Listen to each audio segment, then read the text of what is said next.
اعوذ باللہ من الشیطان الرجیم بسم اللہ الرحمن الرحیم او یکون لک بیت من زخرف او ترقى فی السماء ولن نؤمن لرقیک حتی تنزل علینا کتابا نقرأه قل سبحان ربی هل کنت الا بشرا رسولا۔ یہ سورہ بنی اسرائیل کی آیت نمبر 93 ہے، 93، اور ترجمہ اس کا یہ ہے: اور یہ کہ یا تو تمہارے لیے ایک سونے کا گھر ہو یا تم آسمان میں چڑھ جاؤ، اور ہم تمہارے اس چڑھنے کا اعتبار نہ کریں گے جب تک کہ تم ہمارے لیے ایک کتاب لے کر نہ آؤ جس کو ہم پڑھیں۔ آپ کہہ دیجئے کہ میرا رب پاک ہے اور میں تو صرف ایک بشر رسول ہوں۔ یہ جو گفتگو چل رہی تھی اس سے پہلے، وہ یہ کہ کفار مکہ نبی کریم صلی اللہ علیہ وسلم کو رسول ماننے سے وہ انکار کر رہے تھے، اور آپ صلی اللہ علیہ وسلم کے لائے ہوئے پیغام کو تسلیم نہیں کر رہے تھے، اور اس سلسلے میں بار بار یہ کہہ رہے تھے کہ یہ معجزہ دکھاؤ اور اس طرح سے کر کے دکھاؤ اور اس طرح سے کر کے دکھاؤ، زمین سے چشمہ جاری کر دو، یا ایک باغ ہو تمہارے لیے، اور یا نہر جاری کر دو، یا آسمان سے ٹکڑے ہمارے اوپر گرا دو، یا اللہ کو ہمارے سامنے لے آؤ، فرشتوں کو ہمارے سامنے لے آؤ۔ اب یہاں پر یہ مطالبہ کر رہے ہیں کہ یا تمہارے لیے کوئی سونے کا بہترین گھر بنا دیا جائے۔ زخرف اصل میں کہتے ہیں زیب و زینت کے سامان کو، اور چونکہ سونا ان چیزوں میں سب سے قیمتی ہوتا ہے، لہذا یہاں پر زخرف جو ہے سونے کے معنی میں استعمال ہوا ہے کہ آپ کا ایک گھر ہو جو سب سے الگ ہو، سب سے عالی شان ہو، شاندار ہو، یا آپ ہمارے سامنے آسمان کے اوپر چڑھ رہے ہوں، اور یہ بھی آپ کے چڑھنے کا بھی ہم اس طرح سے اعتبار نہیں کریں گے جب تک کہ وہاں سے کتاب لے کر نہ آئیں، اور کتاب بھی ایسی جس کو ہم پڑھیں۔ تو یہ سارے مطالبات ایک بہکی ہوئی قوم کے ہو سکتے ہیں جو نبی پاک صلی اللہ علیہ وسلم کے اوپر ایمان لانے کے لیے تیار نہیں ہے، بلکہ ادھر ادھر کی باتوں میں آپ کو الجھا رہی ہے، اور یہ مطالبہ اور وہ مطالبہ اور ایسا کرو اور یوں کرو۔ اگر آپ خود غور کریں، نبی پاک صلی اللہ علیہ وسلم کی پوری زندگی معجزہ ہے، آپ کی لائی ہوئی کتاب قرآن پاک معجزہ ہے، آپ صلی اللہ علیہ وسلم نے خود معجزات دکھلائے ہیں اور لوگوں نے ان معجزات کو دیکھا ہے، لیکن اب یہ کیا سلسلہ شروع ہو گیا کہ ایک آدمی آوے اور کہے کہ تم یہ کر کے دکھاؤ، دوسرا آدمی آئے کہے یہ کر کے دکھاؤ، تیسرا آئے کہے یہ کر کے دکھاؤ۔ تو نبی کا کام اللہ کے پیغام کو پہنچانا ہے، نہ کہ وہ یہی سب کرتا پھرے۔ لہٰذا اللہ رب العزت نے کہا کہ آپ کہہ دیجئے سبحان ربی، میرا رب سب سے پاک ہے، بزرگ و برتر ہے، ہر عیب سے، ہر نقص سے پاک ہے۔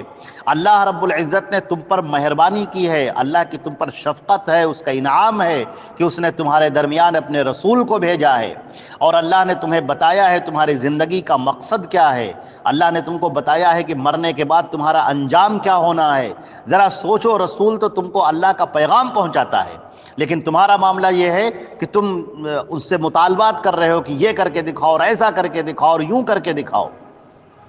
اور یہاں پر ایک بہت بڑی بنیادی بات کہی گئی ہے، وہ بات یہ ہے کہ اے نبی، آپ اس بات کا اعلان کر دیجئے کہ میں ایک بشر ہوں اور میں رسول ہوں اللہ کا۔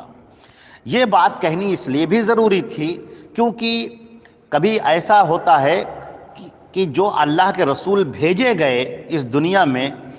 ایک تو ان کا انکار کرنے والے لوگ ہوئے اور کچھ ان کا اقرار کرنے والے لوگ ہوئے، ان کی پیروی کرنے والے، لیکن انہوں نے غلو کیا ان کی محبت میں، ان کی عظمت میں، ان کے احترام میں غلو کیا، اور پھر ان کے بارے میں قصے اور کہانیاں گڑھنی شروع کر دیں، لوگوں میں پھیلانے شروع کر دیں، یہاں تک کہ آنے والی نسلیں جو دھیرے دھیرے آگے بڑھتی رہیں، آئندہ آنے والی نسلوں میں وہ رسول کی حیثیت ایک رسول کی سی نہیں رہ گئی، بلکہ ایک ما فوق الفطرت ایک ہستی کی سی بن گئی۔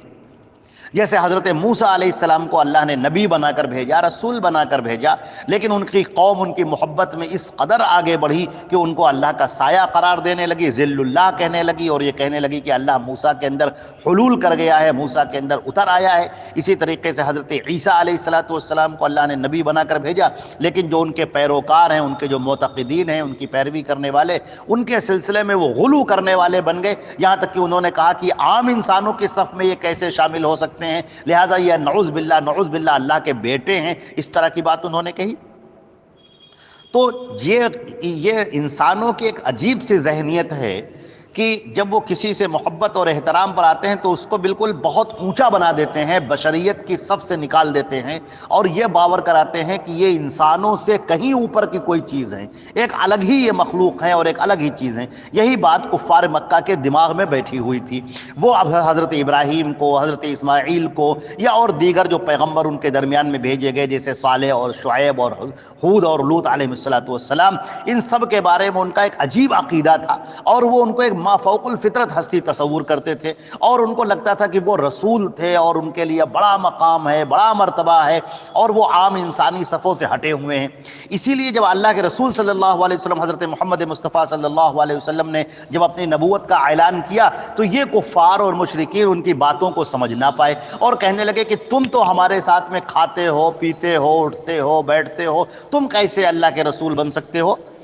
تم کیسے رسول اللہ کے بن سکتے ہو؟ یہ ہم کیسے تم کو مان لیں؟ تم تو بس ہمارے ہی جیسے انسان ہو، تو تم رسول کیسے بن گئے؟ اللہ رب العزت نے یہ بات واضح فرمائی ہے کہ اگر اس زمین پر فرشتے چلتے ہوتے تو ہم فرشتوں کو رسول بنا کر بھیجتے، لیکن اس زمین پر انسان بس رہے ہیں تو ہم نے انسانوں میں سے رسول بنایا ہے۔ جو رسول بنایا وہ تمہارے درمیان میں سے ہم نے اس کا انتخاب کیا ہے، جو تمہاری فطرت لیے ہوئے ہے، وہ گوشت پوست کا انسان ہے، وہ تمہارے درمیان کا ہے، اور ہم نے اسے اعلیٰ مقام بخشا ہے، ہم نے اسے اپنا رسول بنایا ہے، ہم نے اس کے اوپر وحی نازل فرمائی ہے۔ اس لحاظ سے وہ سید الاولین والآخرین کہلاتے ہیں۔ حضرت محمد مصطفیٰ صلی اللہ علیہ وسلم تمام انسانوں کے اور جناتوں کے سب کے سردار ہیں، سید الاولین والآخرین آپ کہلاتے ہیں۔ آپ صلی اللہ علیہ وسلم نے فرمایا انا سید ولد آدم ولا فخر، میں اولاد آدم کا سردار ہوں لیکن مجھے اس پر کوئی فخر نہیں ہے۔ تو نبی کریم صلی اللہ علیہ وسلم کا مقام اور مرتبہ، ان کی عظمت، ان کا احترام، ان کا درجہ وہ بہت بلند ہے، بہت بلند ہے، اس لیے کہ وہ اللہ کے رسول ہیں، وہ خاتم النبیین ہیں، وہ سید المرسلین ہیں، ان کا مقام اور مرتبہ بہت بڑا ہے۔ لیکن اس کا یہ مطلب نہیں کہ وہ انسان کو صف سے نکل گئے، ان کو کوئی نور کا کہنے لگے کہ یہ صاحب نور کے ہیں، اور کوئی ان کو کہنے لگے کہ نہیں تو بالکل الگ ہی مخلوق ہیں، اور یہ کہنے لگے کہ نہیں انسانوں کی صف میں شامل ہی نہیں ہیں، یہ بشر ہیں ہی نہیں ہیں۔ اگر یہ باتیں آ گئی تو یہ انتہائی غلط عقیدہ ہو جائے گا، انتہائی گمراہ کن عقیدہ ہو جائے گا۔ نبی کریم صلی اللہ علیہ وسلم نے فرمایا تھا کہ مجھے ویسے مت بڑھانا جیسے عیسائیوں نے عیسیٰ ابن مریم کو بڑھا دیا۔ انما انا عبد اللہ ورسولہ، میں اللہ کا بندہ ہوں اور اس کا رسول ہوں، تو مجھے اللہ کا بندہ کہو اور اس کا رسول کہو۔ میں اللہ کا بندہ ہوں اور اللہ کا بھیجا ہوا رسول ہوں، مجھے اللہ کا بندہ کہو، اللہ کا رسول کہو۔ عیسائیوں کے طریقے سے یہ مت کہو کہ وہ اللہ کے بیٹے ہیں۔ اب مسلمانوں نے انہیں اللہ کا بیٹا تو نہیں کہا، لیکن ان کو جزء من نور اللہ کہہ دیا۔ اللہ کے نور کا ایک نور ہے، ایک ٹکڑا ہے ان کے نور کا، اللہ کا جو نور ہے اس کا حصہ ہے، اس کا ٹکڑا ہے۔ یہ بالکل ویسے ہی ہو گیا جیسے عیسائیوں نے حضرت عیسیٰ کے بارے میں کہا کہ وہ اللہ کے بیٹے ہیں، نعوذ باللہ من ذالک، اور ہم مسلمانوں نے نبی کریم صلی اللہ علیہ وسلم کے بارے میں کہا کہ وہ اللہ کا ٹکڑا ہے۔ تو اس طرح کی باتیں جو گڑھی گئیں اور لوگوں کے اندر پھیلائی گئیں، قرآن پاک ان کی نفی کرتا ہے اور کہتا ہے کہ رسولوں کے بارے میں تمہارا جو عقیدہ ہے کہ وہ کچھ الگ ہی مخلوق تھے، یا وہ الگ